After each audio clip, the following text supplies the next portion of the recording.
Hello everyone, today I'm going to show you how to send crypto from Kraken to another wallet. Make sure to watch the video to the end, not to miss any important details. Like and subscribe. So as you can see, currently we are on the Kraken application in the home page.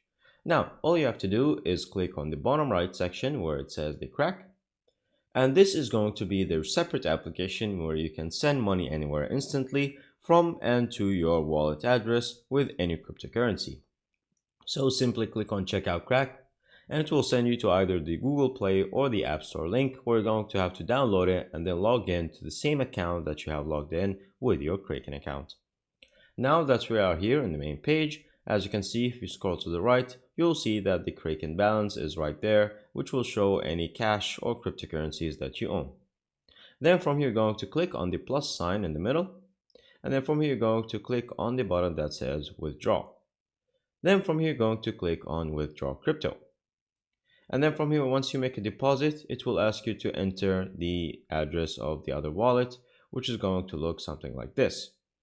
And then from here, once you do that, you'll select whichever cryptocurrency, and then from there, the amount, and that's all. Thank you guys for watching. See you next time. Bye-bye.